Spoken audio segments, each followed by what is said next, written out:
Oi, pessoal. Hoje a gente está aqui para falar desse grande pensador brasileiro que é o Paulo Freire, numa época em que a gente escuta o nome dele toda hora, né? Mais ou menos como aquela ideia de falar o nome de Deus em vão. Eu acho que nos últimos anos tem se falado muito o nome do Paulo Freire em vão no Brasil. Até passeatas na rua com cartaz escrito abaixo Paulo Freire, coisas assim, a gente já viu aí nesses inusitados últimos anos, né, da nossa realidade política. Então vamos tentar hoje entender um pouquinho o porquê disso. Acho que muitos de vocês já conhecem o Paulo Freire, mas eu acho que é sempre necessário passar por ele nessa disciplina, pelo seu tamanho, sua grandeza. Eu acho que, né, sem dúvida nenhuma, é o nome brasileiro academicamente mais conhecido no mundo e tem uma importância, de fato, ele tem alguma coisa mesmo a ver com a política, não é à toa que esses movimentos aí têm chamado pelo nome dele. E, enfim, vamos começar devagarzinho. Como sempre, estou seguindo aqui aquele roteiro que já está lá no slide, colocado lá para vocês também. Paulo Freire nasceu no Recife em 1921 e morreu em 1997 em São Paulo.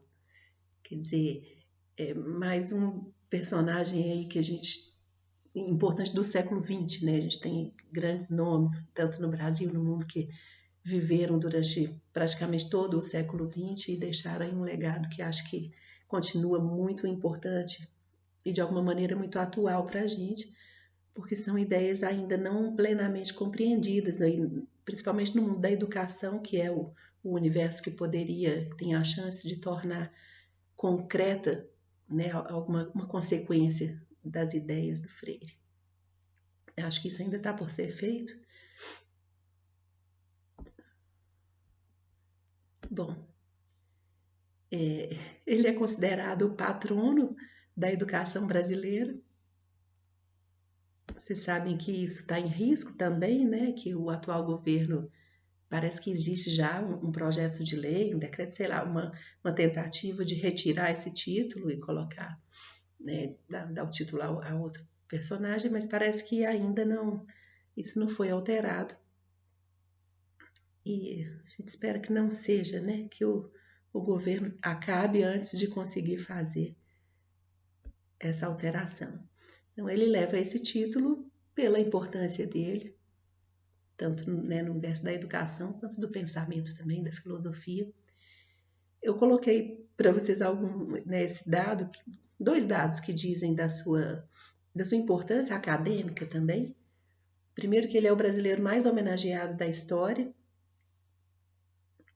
E a base desse slide que eu passei para vocês, eu fiz uma revisão esses dias, mas a maior parte dele tá feita há uns 2 ou 3 anos, e aí esses números eu não revisei agora, então eu nem sei se isso não aumentou, mas eu sei que ele tem o título de doutor honoris causa em pelo menos 29 universidades ao longo do mundo, né, pelo mundo, e que Pedagogia do Oprimido é o único livro brasileiro citado, né, que consta da lista dos 100 livros mais citados em pesquisas universitárias em língua inglesa. Esse dado ele é muito interessante, né? Coloca aí o Freire realmente como um acadêmico, o nome brasileiro mais citado no universo acadêmico.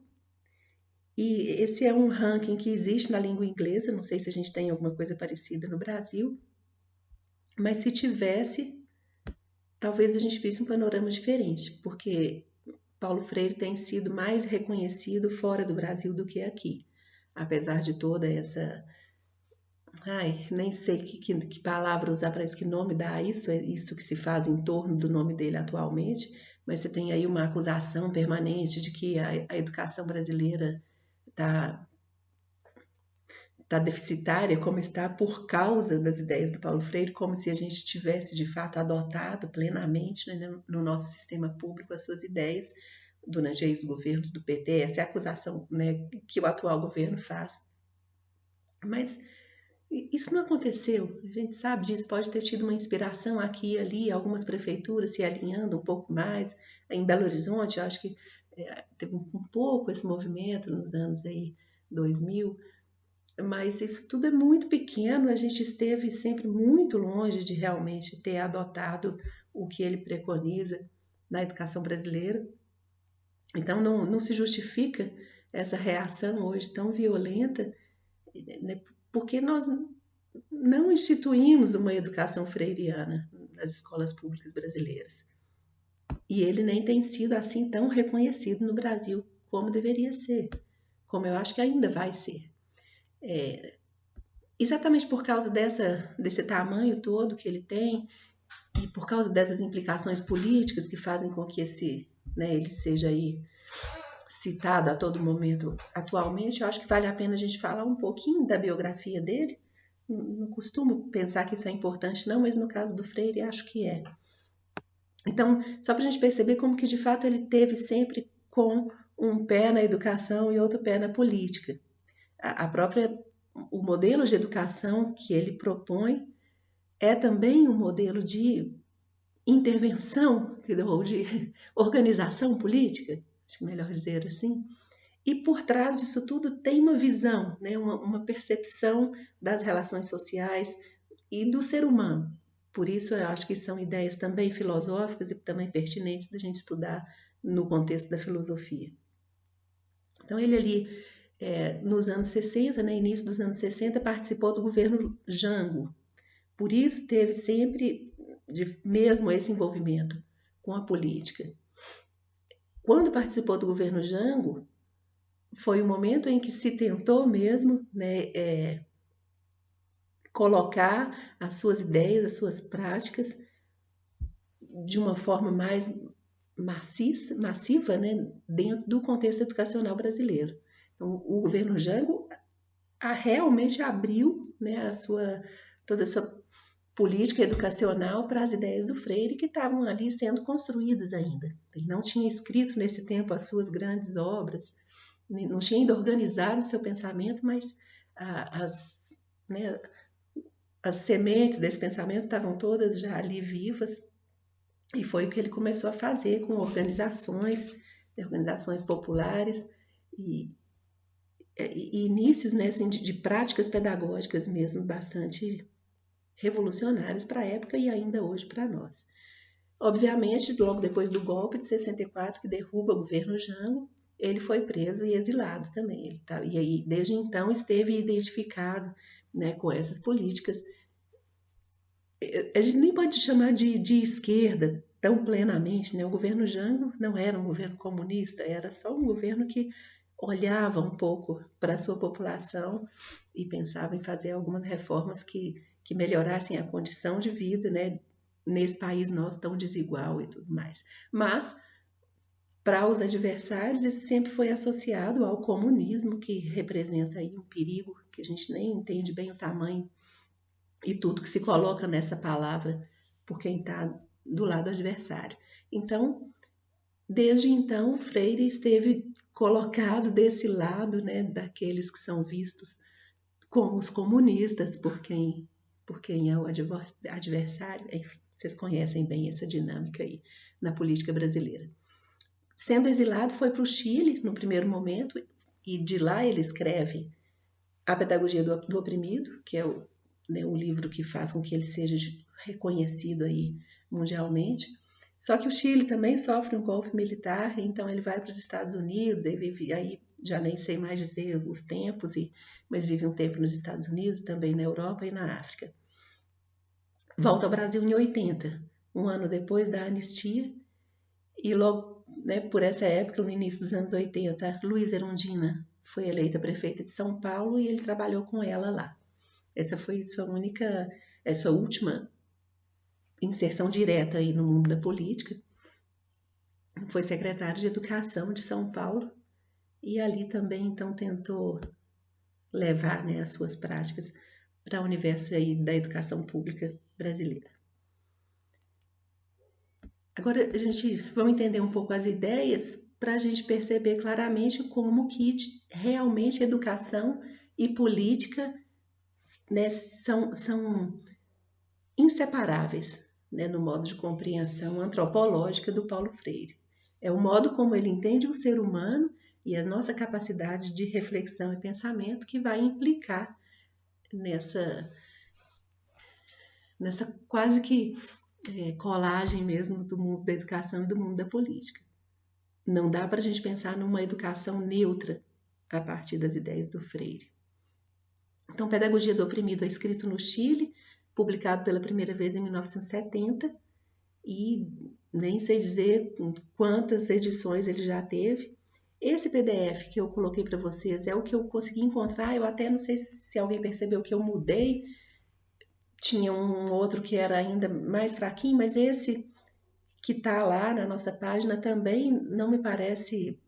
Ele tem problemas, tem erros, eu nem sei dizer se é porque são edições antigas do livro, eu não sei se ele é... Me parecia antes que tinha sido digitado o PDF, por isso muitos erros. Mas não tenho certeza, porque eu nunca peguei na mão esse livro assim, nas suas edições mais antigas. Mas se alguém tiver o livro, é sempre melhor ler por um livro, de ter certeza de não estar lidando com erros, né, de quem fez o PDF, porque não me parece que seja um escaneamento do livro. Mas é o material que a gente tem agora, né, sem condições de correr atrás de outra coisa, sem biblioteca. Então a gente trabalha com o que tem nesse momento, né?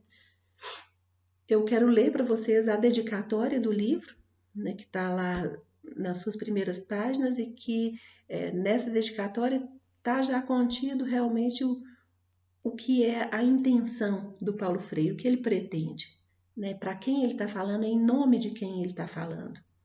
E ele então dedica esse livro aos esfarrapados do mundo e aos que neles se descobrem, e assim descobrindo-se, com eles sofrem, mas sobretudo com eles lutam. Você veja que aqui nessa frase está contido o essencial das suas ideias. Primeiro ele está se dirigindo aos esfarrapados do mundo. Esfarrapado é uma palavra que acho que nem preciso aqui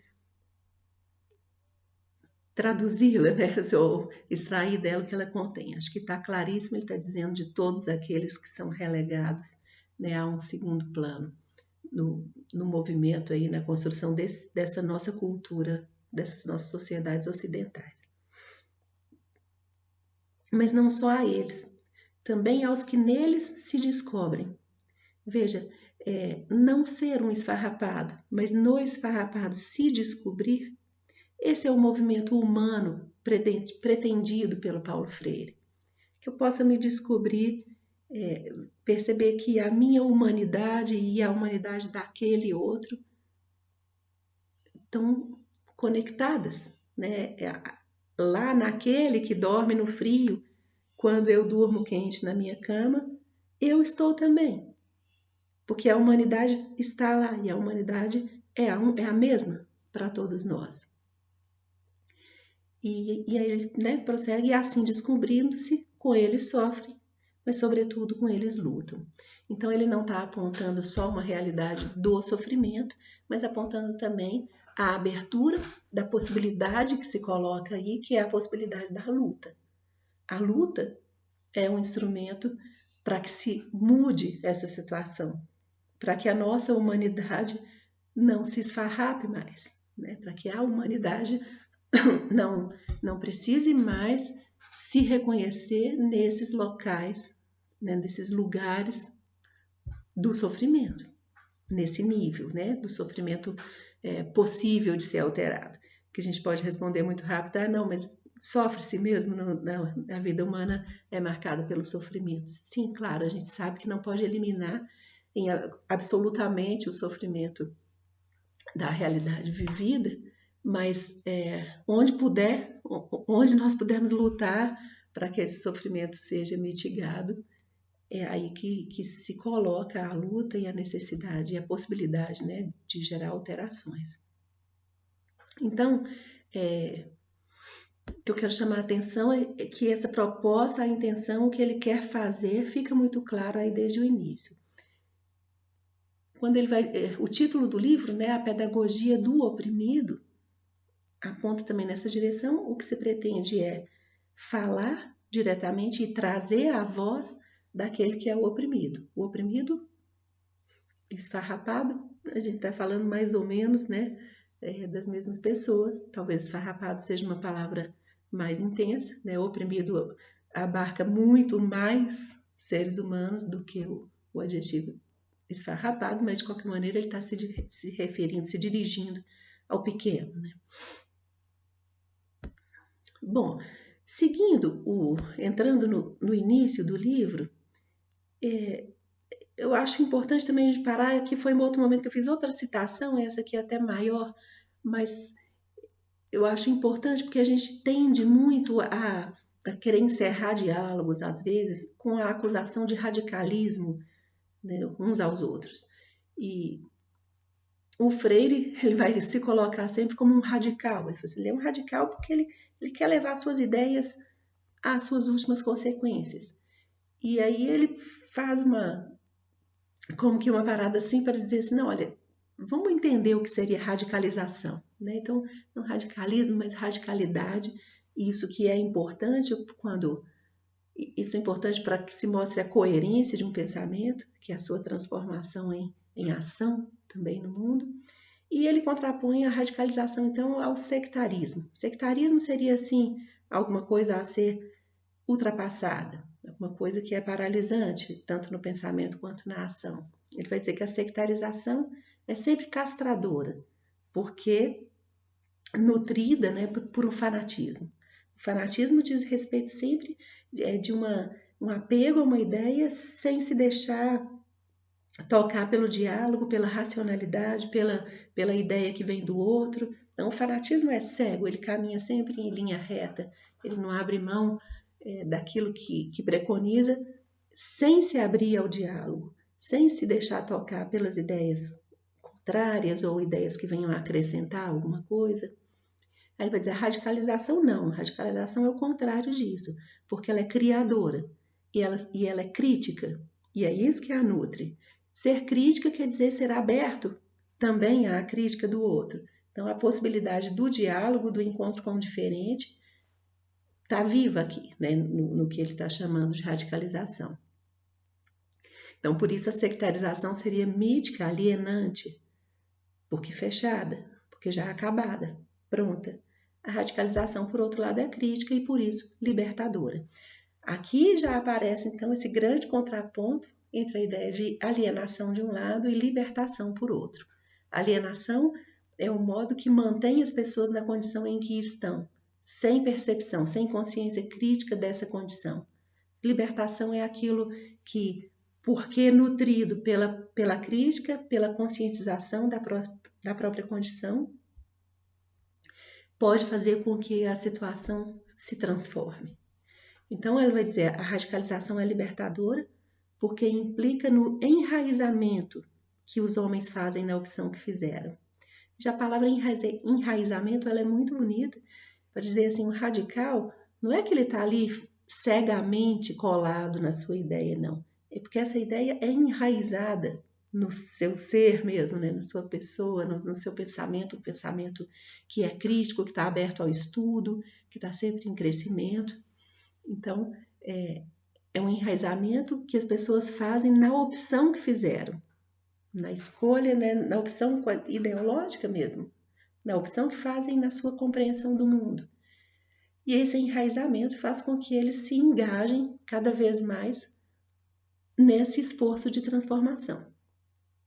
Então, mais uma vez está colocado que para o Freire, pensamento só tem valor quando ele se transforma, quando ele sai de si para se transformar em ação no mundo, e principalmente em esforço transformador, ou mais ainda, libertador. Então a gente está falando aqui com um radical, alguém que está enraizado profundamente nas suas ideias, que ainda que tenha escrito muitos livros, todos eles dizem mais ou menos do mesmo assunto, e eu acho que isso menos do que falar aí de uma limitação, diz desse radical enraizamento e engajamento nas próprias ideias. Ele quer libertar o oprimido por meio de uma educação libertadora. Isso basicamente resumiria, né, talvez a pretensão do Paulo Freire e o que ele deixa para nós aí como abertura de possibilidade para que a gente continue, né, esse sonho ou essa intenção. Então, o objetivo de toda a sua obra, de toda a sua ação educativa, é a libertação por meio do despertar da consciência crítica. Então, esse despertar da consciência crítica é precisamente o que vai retirar uma pessoa da posição de alienação, né, de não saber de si, de não saber do próprio lugar social. E logo de cara ele aponta que isso não é simples, isso não está acontecendo espontaneamente, porque e aqui são os momentos em que a gente vai vendo que tem uma visão antropológica envolvida aqui nisso tudo. Tem uma percepção de ser humano que o Paulo Freire nos coloca. E ele vai dizer que, então, o humano tende a ter medo, né? Tem o medo da liberdade e o medo da desordem. O medo de perder a segurança da situação já vivida, né? A estabilidade, mesmo que seja uma situação em que se seja oprimido, alienado, não liberto, de alguma maneira é uma situação já estável. E a perda da estabilidade, a perda da ordem, é sempre assustadora para nós. Gente, né, acho que a gente já falou em algum outro momento desse. Você tem sempre uma tensão entre segurança e liberdade, né? Quanto mais segurança, menos liberdade. Quanto mais liberdade, menos segurança. E isso explicaria um pouco a dificuldade que se tem para realmente encarar movimentos de transformação. E o apego, né, às estruturas já colocadas, que socialmente a gente vê com muita clareza. Ele vai chamar a ordem, ele vai definir ordem como controle, autoritarismo e recusa do outro, e por outro lado a desordem como liberdade, autonomia e abertura ao outro. Olha que interessante a gente pensar que em toda ordem já muito estabelecida e, né, e mantida e desejada, como que se mantenha, há um fechamento à escuta do outro que possa vir fazer uma crítica, do outro que possa vir mostrar um modo diferente de organização, porque tudo isso põe em risco aquela ordem já, né, estabelecida e controlada. A desordem, por outro lado, quando algo vem e quebra uma ordem, ela está dizendo da possibilidade. A liberdade é sempre possibilidade. A liberdade diz da possibilidade de fazer diferente, de fazer de outro modo. E isso também diz da autonomia, né? Então a possibilidade de se colocar regras próprias, modos próprios, uma ordenação própria, né, do modo de condução, e principalmente a abertura ao outro. Porque quando se quebrou essa ordem fechada, é porque algum sopro externo entra ali e faz com que ela se desestruture. Quando eu falo sopro externo, quer dizer, e uma escuta que seja de uma crítica, de alguém que venha, né, tentar fazer o movimento da conscientização, enfim, de uma ideia que se leu não sei aonde e que de repente desperta essa possibilidade crítica, que é o que pode realmente gerar uma consciência da própria condição e o desejo da mudança. Freire vai dizer que o ser humano sabe pouco sobre si mesmo e por isso se pergunta, né? E pensar, nós somos esse ser que se pergunta sobre si mesmo e que não tem uma resposta acabada para isso. É exatamente porque sabemos pouco, mas temos uma capacidade questionadora viva. A pergunta sobre nós mesmos, ela está sempre colocada e sempre aberta. E ele vai dizer, todo o conhecimento do ser humano sobre si mesmo provém dessa possibilidade, dessa capacidade de se perguntar, né? Então é porque nós podemos nos perguntar e que podemos também, então, passar a ter algum conhecimento sobre nós mesmos. Nunca completo, mas sempre sendo mais e mais construído, né? Feito. Bom, e aí, então, ele tá querendo dizer para nós que ele próprio se pergunta sobre o ser humano e tenta responder a isso. E na sua tentativa de compreensão e de resposta a essa pergunta, e aqui ele está né, construindo uma resposta filosófica também sobre essa pergunta, para essa pergunta tão fundamental que é o que é o ser humano ou o que somos nós. Ele diz que nós seríamos então um ser aberto e nessa abertura, né, da construção de si, então um ser livre, a gente se depararia imediatamente com duas possibilidades ontológicas, né? São dois grandes caminhos por onde o ser humano, ou mesmo a gente pode pensar num grupo humano, numa sociedade humana, pode caminhar. E aí ele vai dizer o caminho da humanização ou o caminho da desumanização. Eu já tive muita aflição de usar essas expressões da humanização e desumanização, no sentido de que tudo isso é o humano, né? O humano também é esse capaz de destruir, de desumanizar, mas tudo bem, eu entendo que são expressões clássicas aí dentro da filosofia, não é só o Freire que usa. Então vamos entender o que ele está chamando de humanização. Então isso vem daquela ideia de que sim, nascemos humanos, mas ainda temos que nos tornar humanos também. É como que completar o movimento da humanidade, né, que nós já carregamos por natureza, mas há algo mais a ser feito que depende das nossas próprias orientações e escolhas, né, escolhas nesse sentido ontológico, não estou falando da escolha racional de olhar dois caminhos e escolher para onde vai, não, essa é uma escolha feita pelo ser mesmo em um certo lugar antes da consciência racional. Então, o que ele vai chamar de humanização seria a vocação humana. E aí a gente entende, não, eu, um ser humano, tenho uma vocação para ser mais, para completar a minha humanidade. E esse ser mais diz respeito a se colocar, se alinhar na liberdade com a liberdade.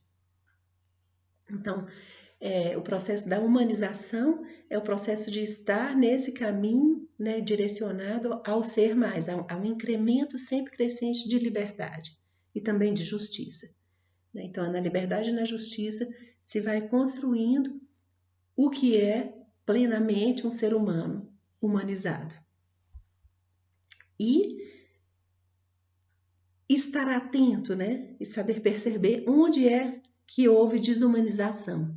E desumanização é roubo de humanidade, é retirada de humanidade do outro, ou de si mesmo, né? Ou se deixar ser roubado por outros, enfim. Então faz parte da vocação, faz parte da humanização o colocar-se em luta, quando se vê, né, nos movimentos do mundo a humanidade sendo roubada. Veja que então essa pretensão aqui, esse apontamento antropológico do Freire não dá espaço a nenhum tipo de individualismo, né? O ser mais humanamente implica na visão do outro, porque implica na ideia de que se lute sempre que se perceba, que se perceber um movimento desumanizador. E a desumanização é exatamente a negação da vocação humana, em si mesmo ou a negação para o outro. E aí isso leva ao movimento da diminuição da humanidade, ou seja, do ser menos. E ele vai dizer, essa vocação não existe, ninguém tem uma vocação para ser menos. O que acontece é que se tem os movimentos de roubo da humanidade do outro, de retirada da humanidade do outro. E isso é a dominação. E aqui a gente vai ver ficar claro o que eu considero que é o grande ponto, né, de toda a teorização e da prática freiriana, que é a percepção de uma dialética aí, em que quem rouba a humanidade do outro, ou seja, quem está na posição do dominador, também perde a sua humanidade. Ao dominar, ao retirar ou controlar ou limitar a humanidade do outro, a sua humanidade também ali se compromete. E o movimento do ser mais não se realiza. Isso já está dito lá, né, quando ele fala sobre a humanização, que faz parte do caminho do ser mais, o colocar-se em luta, né, para que esse incremento de liberdade e justiça seja para todos. Portanto, se eu sou aquele que retira a humanidade do outro, eu estou também me desumanizando. E então, frente à desumanização, que é também dominação, se impõe, né, a necessidade do movimento pela libertação. Então, a libertação diz respeito à restauração da humanidade perdida. E aqui a gente vai encontrar, então, o vocabulário próprio mesmo aí do Freire, só abrindo parênteses, de que essas ideias não são exclusivas do Paulo Freire, a gente tem aí outros autores no mundo, tudo isso tem uma inspiração na Dialética do Senhor e do Escravo, do Hegel, ele próprio cita o Hegel algumas vezes, não sei se você já tiver a chance de estudar um pouquinho do Hegel, um autor aí importantíssimo na filosofia, mas muito difícil também, né, de aproximar. Mas eu só estou querendo dizer, o Freire nunca pretendeu ser um original, e algumas pessoas até acusam isso, falam assim, não, se dá tanta importância ao Paulo Freire, mas existem, essas ideias estão colocadas em outros autores aí pelo mundo. Sim, ele nunca pretendeu isso não, ele só quis, o que eu acho que é genial nele é que ele faz uma organização dessas ideias com tal clareza, e eu diria até uma simplicidade, que faz com que essas ideias possam ser compreendidas por qualquer pessoa. E é isso mesmo que ele pretende, levar essas ideias a uma prática popular, né, que possa ser apropriada por todo o oprimido, por todos os esfarrapados do mundo. E aqui, então, a gente chega no que é o vocabulário próprio mesmo do Freire, que é pensar nessa dialética, né, daquele que domina e do que é o dominado, e as palavras que ele vai escolher, que ele prefere usar, são as palavras da opressão, né? Então, o oprimido é aquele que teve sua humanidade roubada. O opressor é aquele que rouba a humanidade do outro, que se apropria, que domina. A libertação é a saída da prisão da relação opressor-oprimido. Ou seja, no movimento de libertação, ambos se libertam, oprimido e opressor. Portanto, aqui lembra que eu falei semana passada que foi o nosso gancho, né, para a passagem do feminismo para essas ideias aqui, é que não se trata de forma alguma, na perspectiva freiriana, de se pensar numa simples reversão dessa dominação, de modo que aquele que era o oprimido passe a ser um opressor. E a gente vai ver, ele aponta que isso é sempre um risco mesmo para o oprimido, que tem como modelo de humanidade o opressor, então se apresenta sempre como uma possibilidade, né, uma possibilidade que continuaria com a desumanização, que é a possibilidade de simplesmente inverter esse movimento aí da dominação. Então, se de fato, como a gente falava semana passada, se o feminismo fosse um movimento que pretendesse uma dominação da mulher, ele seria um movimento de fato falido, vazio, e que não levaria a essa libertação aqui pretendida pelo Freire, que é uma libertação do oprimido, mas também do opressor, que diz respeito a uma quebra, né, uma quebra da relação. A libertação é a saída dessa relação, desse modo de relação, que é o modo da dominação. E aí a gente segue, então, com aquilo que são as percepções freirianas que de fato se abrem para o mundo da política, e é isso que é tão criticado, né, pelos adversários hoje, que é o seguinte: a potência libertadora, ela está no oprimido, ela só pode estar lá, porque é só o oprimido que tem a chance de realmente desejar a mudança desse estado. O opressor, de alguma maneira, ele está confortável nessa situação. Um opressor só pode também ser genuinamente desejar a libertação quando ele consegue se ver também na posição do oprimido. É a ideia lá da dedicatória, né? Aos esfarrapados e àqueles que neles se descobrem. Então, o opressor tem sim a possibilidade de despertar a sua consciência, mas quando isso acontece, ele se vê lá na posição do oprimido e é como oprimido também que ele pode passar a participar de uma luta libertadora. Uma tentativa de libertação que venha da posição do opressor, ela é sempre só um arremedo de luta.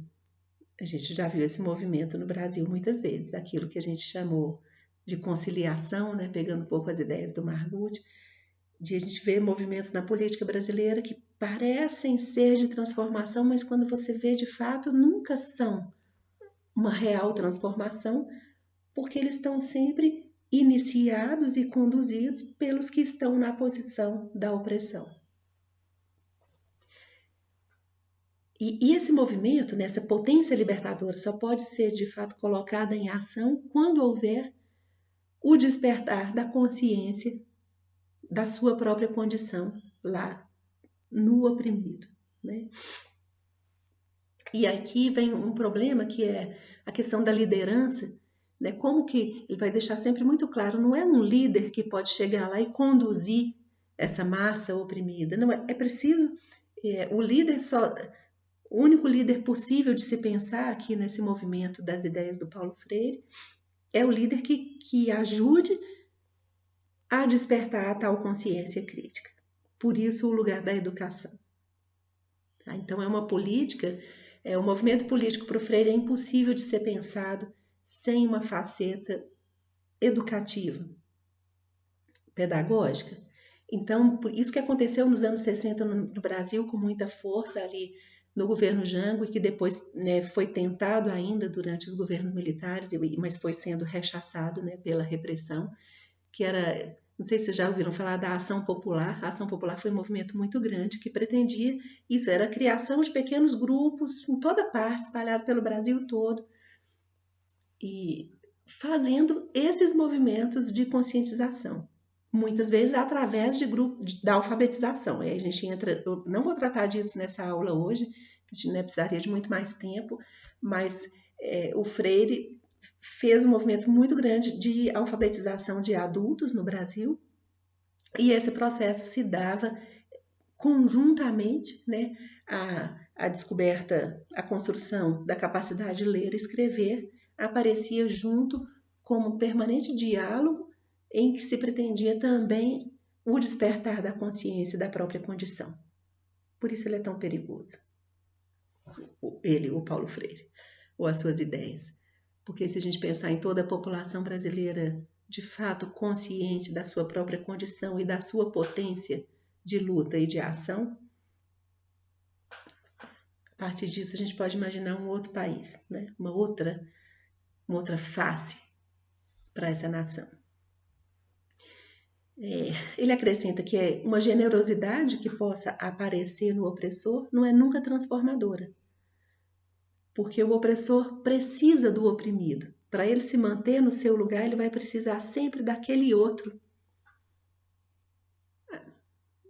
que ele domina, e que mesmo que apareça movimentos generosos de ajuda, de auxílio, mas esses auxílios, essas ajudas sempre continuam mantendo aquela pessoa naquela condição. Então, os movimentos de caridade que a gente vê na nossa sociedade sempre podem ser vistos nessa perspectiva também, da gente fazer sempre a pergunta: essa ajuda também a libertar? Ou ela está só ajudando a manter essa condição? Quando você alimenta alguém que está com fome, mas esse movimento da ajuda para nisso, quando não se faz aí uma tentativa também, né, de despertar a consciência, a gente está só mantendo aquela pessoa tranquila ali naquela posição.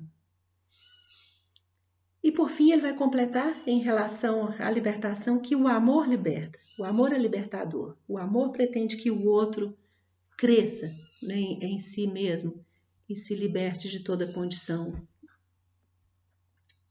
não liberta, né? E a opressão sempre se faz por meio do desamor.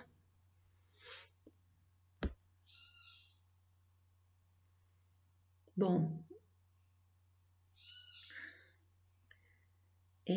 pensando na humanidade, no modo como ela está estabelecida, né, assim, nosso tipo de sociedade que a gente construiu, Ele vai dizer que o trabalho é livre, né?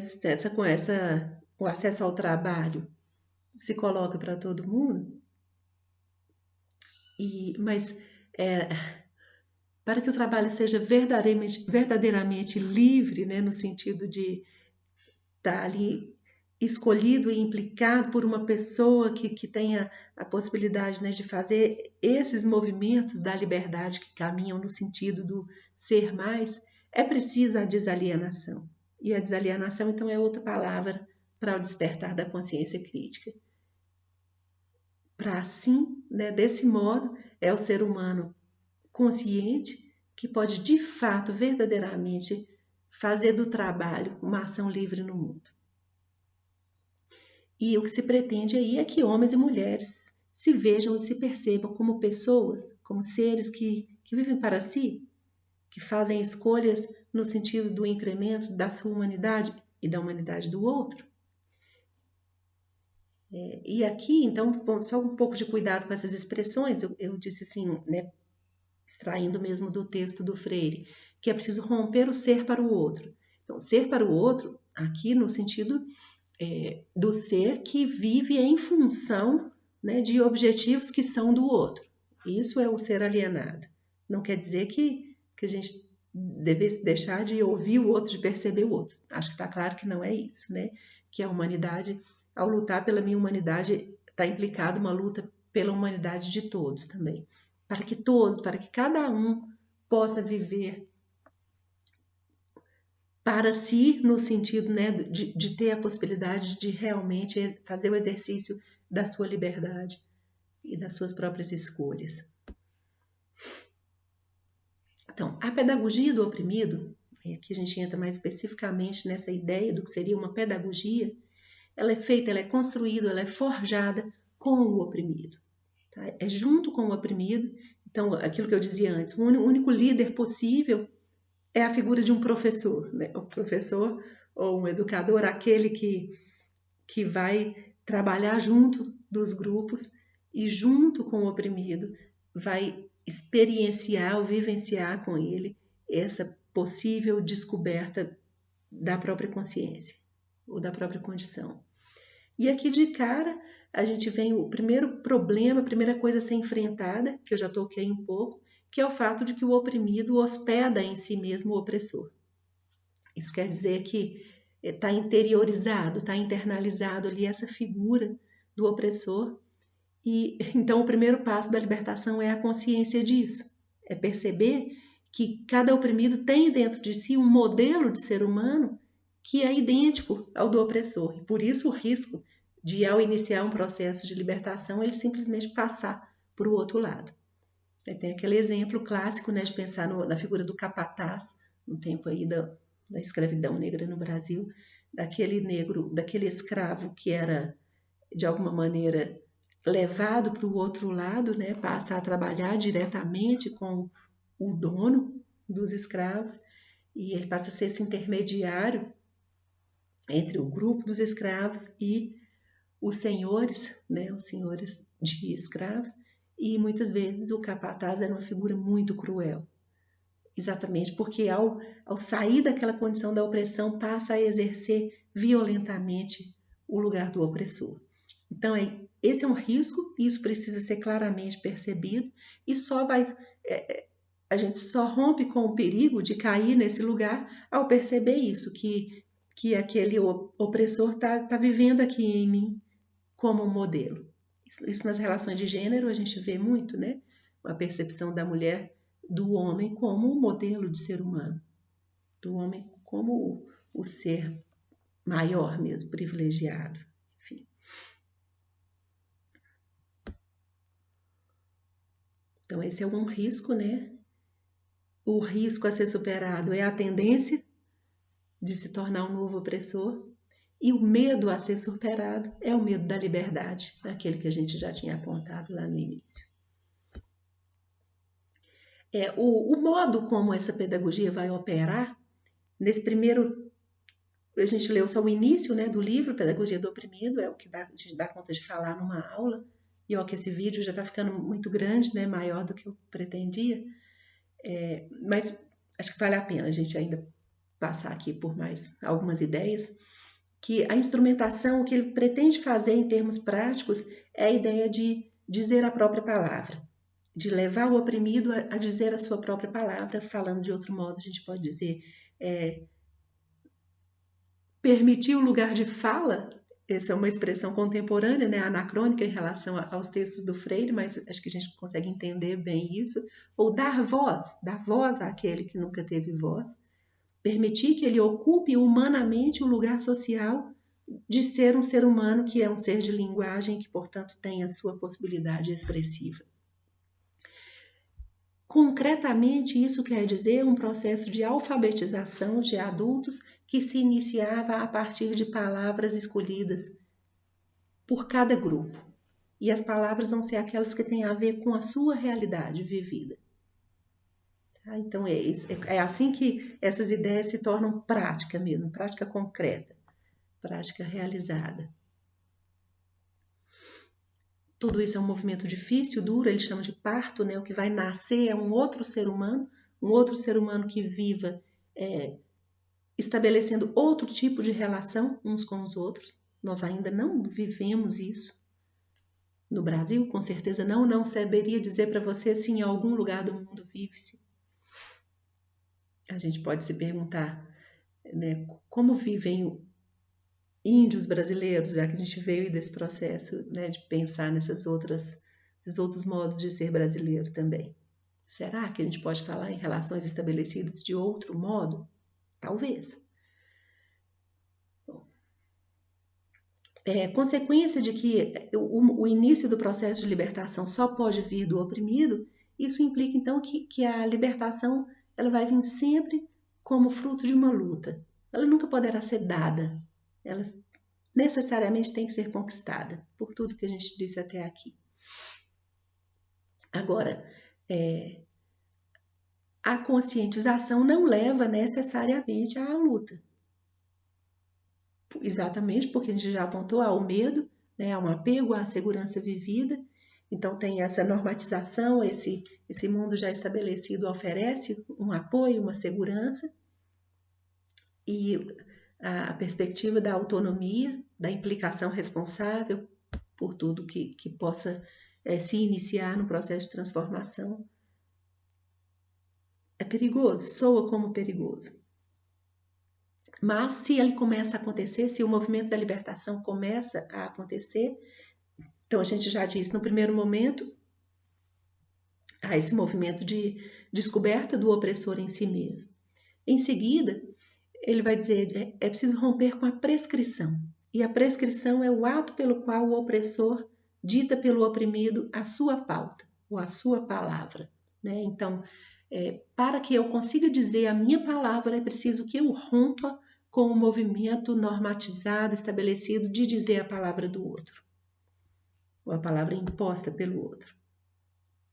E o que nasceria, então, isso eu já disse, né, da quebra dessa relação, seria esse ser humano novo, o ser humano livre, transformado, nascente. O que se passa ao sair da relação opressor-oprimido é um movimento de nascimento. E com isso você tem, com esses novos modos de relação, e aqui a gente vê a entrada de uma utopia, né? Que é utopia no sentido de que é um imaginar de um outro mundo que não é ainda o mundo que a gente vive. E aí o Freire enxerga, né, nesse mundo possível, um mundo em que a solidariedade seria vivida de forma mais plena, o amor teria mais espaço, e essa solidariedade é que permitiria então que outros lutassem junto com os oprimidos, né? Outros que então estivessem do outro lado, né? No polo opressor, e de repente se percebe, se descobre ali e passa a lutar junto. Essa pedagogia, então, ela é libertadora e ela requer o exercício da conscientização, a restauração da intersubjetividade e a restauração da palavra do oprimido. Só frisando, então, acho que já está claro aqui, a gente já tocou que a libertação não interessa ao opressor. Para o opressor, o mundo está muito bom como está.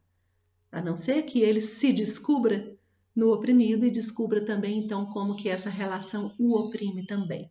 aquilo que a gente dizia quando um homem descobre que ocupar o lugar do homem dominador é sofrido também, em relação às relações de gênero, né? Como a gente falava semana passada. Mas enquanto não há esse reconhecimento, né, do oprimido em si também, a gente pode talvez dizer assim, enquanto ele está ali confortável na sua posição, a conscientização do oprimido é perigosa e indesejável. E assim a gente pode pensar um pouco na raiva das elites brasileiras atualmente, do horror que elas têm ao Paulo Freire e a qualquer palavra que se diga nesse sentido, assim, que é da conscientização do oprimido. E aqui ele vai usar a expressão necrófila, ele vai dizer a consciência do opressor é necrófila, ou seja, ela tem amor à morte nela. Ele cita o filósofo Erich Fromm, um autor aí também, né, do meados do século XX, mas é interessante a gente pensar nisso agora, porque a gente tem recentemente essa ideia colocada aí filosoficamente da necropolítica, né? Essa ideia que vem do autor africano Achille Mbembe, se não me engano é ele, mas que vem sendo muito desenvolvida por pensadores contemporâneos também, e quando a expressão necropolítica diz de políticas que se fazem, né, guiadas mesmo, a gente poderia chamar por uma necrofilia, né, por uma atração pela morte, pela destruição do outro, ou pela permissão e aceitação da morte do outro nos seus meios, né, na sua estrutura mesmo de sociabilidade, de convivência. Então, isso aqui já está apontado, de alguma maneira, vislumbrado pelo Freire também.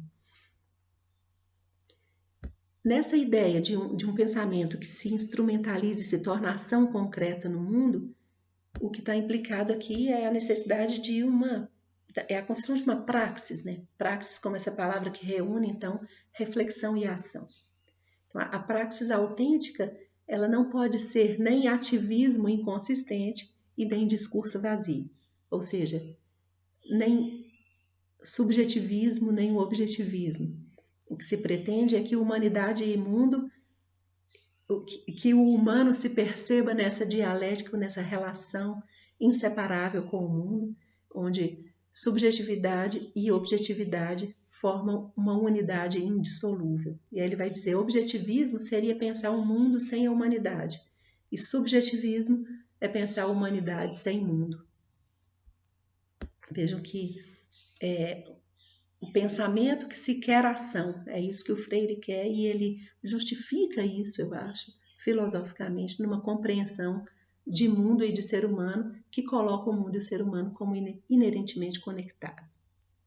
Isso são ideias comuns também a todo o campo aí da fenomenologia dentro da filosofia. Ainda uma ideia importante que a gente não pode perder é que a relação opressor-oprimido ela é sempre instaurada por meio da violência. O ato de oprimir é violento. Então isso é muito bom para a gente pensar, né, quando a gente vê essa queixa social enorme no Brasil hoje em relação à violência, a violência praticada pelo oprimido, e aí é sempre a hora da gente ter coragem de perguntar qual foi o tamanho da violência já sofrida por quem pratica a violência hoje. E aí vem uma pergunta, a gente precisa entender que o Freire está falando numa época em que se acreditava ainda, em que se tinha muita esperança na chamada revolução, né? Uma revolução socialista que viesse realmente implantar um novo modo de construção da sociedade. E aí ele vai dizer como fazer, como realizar essa pedagogia no momento em que o oprimido ainda não tem nenhum tipo de poder. Ele chega a dizer assim, como fazer isso antes da revolução? Então, ele vai dizer, há uma diferença entre o que seria uma educação sistemática e trabalhos educativos. A educação sistemática, ele está sonhando como sendo aquela que seria instaurada por um tipo de organização política que visasse sempre essa tal liberdade do oprimido. Esse é o sonho dele de uma sociedade socialista que então tivesse essa educação libertadora como seu arroz com feijão, como seu cotidiano. Enquanto não é esse o mundo que nós temos, você pode fazer os trabalhos educativos. Então, não é a implementação geral e sistemática dessas ideias, mas que elas pontualmente possam acontecer para dar início a esse movimento transformador.